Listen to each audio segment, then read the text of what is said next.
to another episode of the Modern Manifestation Podcast. I'm your host, Bree Brown, a lettuce-hating, wine-loving, curses like a sailor, recovering perfectionist. Having thrived in a male-dominated, commission-based industry, I'm passionate about helping women boldly pursue their life goals. In this space, we build confidence with our mindset, manifestation, and spirituality. I believe that your life manifests as a result of who you are, not what you do, and that your personality creates your personal reality. Join this growing community to increase your net worth by increasing your self-worth. Now let's jump into today's topic.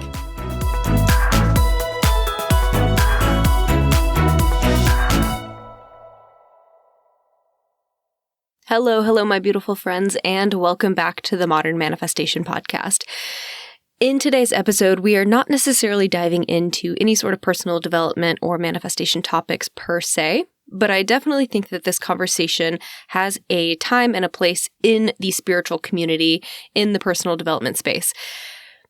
Today's topic is all about what's going on in the world around us, but specifically what's going on right now in Israel and Gaza, and how we are all responding. And the reason I want to address it is because I've spent the last 2 months or so just really diving into what's going on, what the situation is over there. And after having spent so much time learning about it and the thousands of years of history behind it and all the religious reasons, etc., I had to pull myself back a little bit and be like, hold on, Bree. We're getting into the weeds and focusing on a conversation that isn't even the appropriate conversation to be having. As it relates to the situation that's going on between the Israeli government and Hamas and all the innocent people that are stuck in the crossfire, what becomes extremely apparent to me is that we have innocent lives on both sides that are not being discussed and not being advocated for.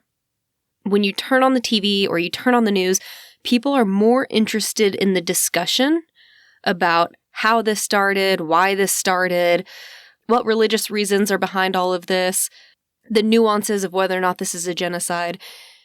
And it's almost as if there is a burning house, and we are more interested in talking about who started the fire, or how close the fire is to the house next door, or would you call this a blaze, or it doesn't matter, the house is on fire, and we're just wanting to sit there and talk about it. And the more retaliation there is on both sides, the more gasoline gets poured on the fire in the meantime.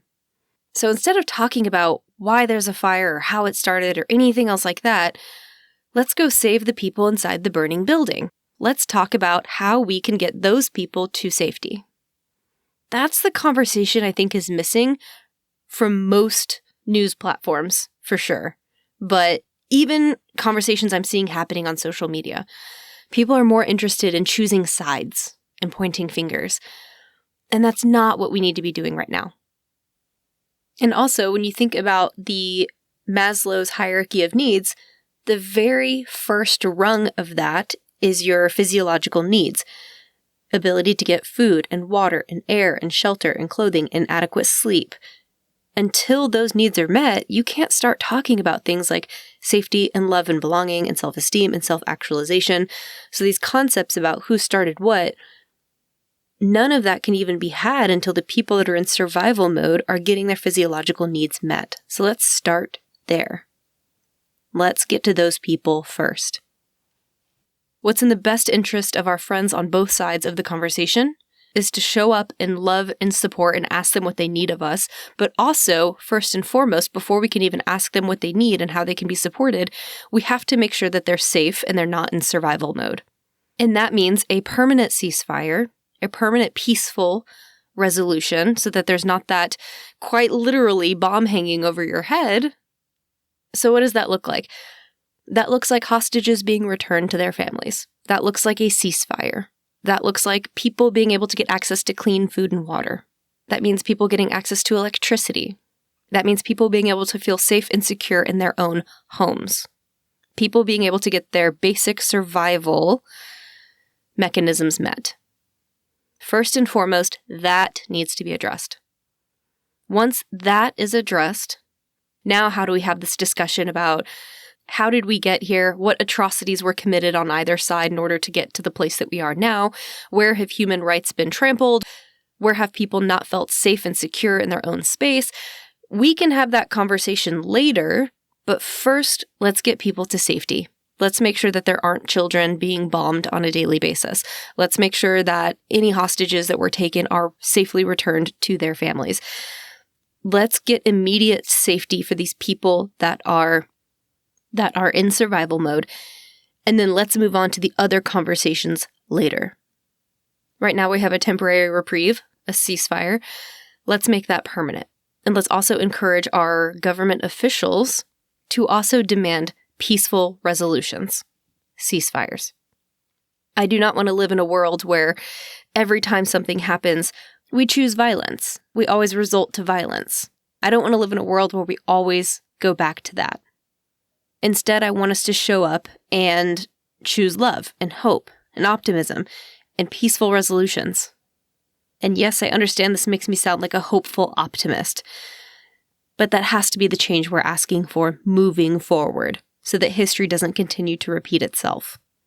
And let's not allow our governments to keep choosing war crimes in response to war crimes, because we just end up in this perpetual cycle of war crime after war crime, atrocities after atrocities. But at the core of it is human lives that are being lost on both sides. Innocent human lives on both sides being lost. And that is unacceptable. And yes, I might sound like a peace-loving hippie right now. I get it. I do.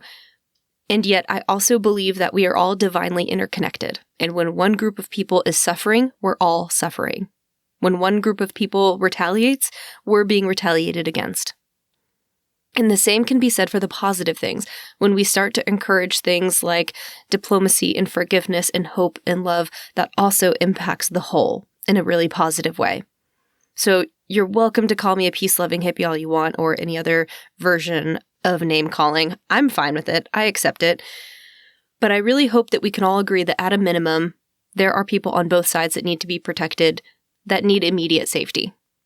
And I don't want to live in a world where we keep justifying war and murder and violence as the only political solution or the only political option to address something. Historically, that has been our history. We have always responded in that way. But as we advance as a civilization, how can we start moving forward in love in some of these things? How can we acknowledge the people that are hurting? How do we honor people who haven't had their basic human rights? How do we honor the need for safety for a group of people who have experienced multiple genocides? This is a very hard and difficult conversation, and horrible things have taken place in Israel and Palestine. And in a world that is demanding that you choose sides, you pick one, I'm asking that you don't. I'm asking that you choose humanity instead, because there are innocent lives on both sides. And as of the date of this podcast episode, I am recording on November 27th of 2023, 6,150 children have been killed since October 7th. 6,150. That is an immediate issue we need to address. And I'm not interested in who started what right now. Right now I'm thinking, how do we get the rest of those kids to safety? How do we ensure that they are not in immediate danger? How do we make sure that that 6,150 doesn't become 6,200, 6,500, 7,000? The most peaceful resolution is a ceasefire. So I encourage that you ask your government officials to represent you and to ask for this peaceful resolution. And even though a ceasefire, I like it. Even though a ceasefire is a peaceful resolution, it's, hey, let's put everything aside and actually have a discussion. Even though that is the case, that does not make it the easy choice.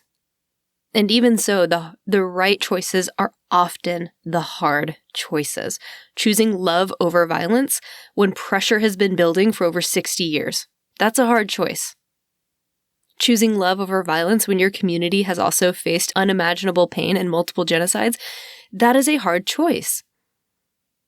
Asking people to choose ceasefire when they haven't had their basic human rights met, yes, that is a hard choice. But we have to be able to find hope in this heartache. hope that all our loved ones on both sides may return to their families safely. I have loved ones who are Jewish. I have loved ones who are Palestinian. And I'm choosing to stand with both of those groups by not choosing a side, choosing humanity instead, putting that first. I believe a peaceful resolution will start with putting human lives before politics, before religion, before land, before all of these other things. And I know I'm dangerously close to sounding like a broken record, so I want to finish up with something that I read on Instagram earlier this month. It was a post written by Rabbi Sharon Brous, and this is what she wrote. I'm asking us to dare to hold the humanity, the heartache, and the need for the security of the Jewish people, while also holding the humanity, the dignity, the need for justice of the Palestinian people. For too long, these two have been set up as incompatible, but this is a false binary. The only liberation will be a shared liberation. The only justice is a justice for all. And lastly, please let us be tender with ourselves and each other. Take a break from social media when it becomes too much. Instead, reach out to one another to check in. Call your family and friends in Israel and let them know you stand with them in sorrow and solidarity. Call a Palestinian friend and share your hope for a better future. We can't take each other's pain away, but we can make sure none of us navigates this pain alone. Let us hold each other with love and grace. Again, that was from Rabbi Sharon Brous. So the next time you find yourself in one of these political discussions and someone is asking you who you support or what side you're on, remember this discussion. Show up in hope, show up in love for both groups of people. How can we honor them? How can we meet their needs for safety? And what is the most loving outcome for both groups? And just remember that people are genuinely suffering on both sides. So just ask how you can show up in love and support for those around you during this time. And in the meantime, a way that you can help is to ask and demand the government officials that represent you to demand a ceasefire, to choose love over violence. And if you're someone that's been directly impacted by all the events that have taken place over the past, call it 2 months, just know that I'm sending you so much love right now, and please take care of yourself during this very difficult time, especially with the holidays coming up. And thank you all so much for listening to me today. I know this is a really tough conversation, and all I can ask is that we just consider both sides and we show up in love in whatever way that means for that moment. And it's going to change day to day, hour to hour, minute by minute. But I appreciate you for joining this discussion, even though it's a hard discussion, even if you may not agree with everything that I say. I appreciate you for taking the time to consider it, and I wish everyone a very safe and secure rest of your week. I hope y'all enjoyed today's episode. If you want to check out the show notes, head over to www.themodernmanifestation.com/blog. If you're loving this podcast, please drop me a review, share this episode with a loved one, and follow me on Instagram @modernmanifestation. I love y'all so much, and thanks for listening.